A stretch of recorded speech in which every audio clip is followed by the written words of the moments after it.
Že se vás lidi, vítám vás u dalšího videa. Teď tady bude prank na mámu. Budeme se jí ptát, jestli třeba nehulila, nebo neměla něco, protože je celá mimo. Tak jo, jdem na to lidi.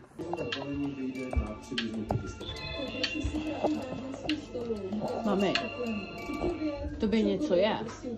Ne. No, jsi celá mimo. Ty jsi hulila. Tak já ti řeknu, že budeme v 5 doma. Ty jo, a pak nevíš ani, že jsem ti to řekla. A teď ti řeknu, že jdeme za psema a s košem. Řekneš dobře. A pak se ptáš, kam jdeme. Ty jsi měla skéro. Ty normálně hulíš, podívej se na mě. Aneso.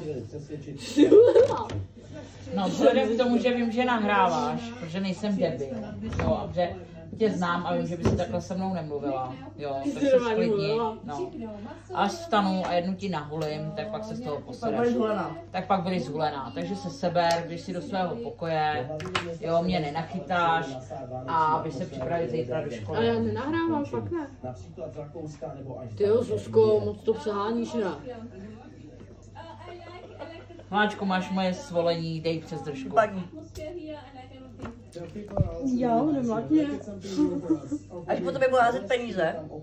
To by si chytala, ne. Paní, jdu na... A co, mami, Nikolo.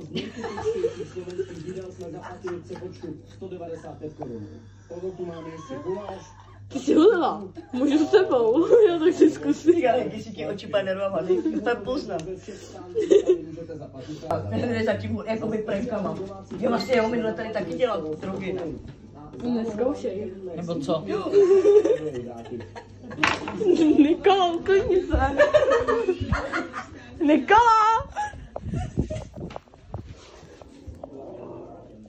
Co zkoušíš? Pojď po tobě, koč. A necháte. Podívej na se. Se nemůžeš jazdit. Nemůžeš, no, protože... Ty jo, mě zametáš. Ty máš zametáš. Vypadni, to štěká. Vypadni. A za to děláš ty, ale? Běž tam. No, takže lidi, prank se nevydařil. Jau, Ivo! Ivo! Naker, mamca! Vypadni!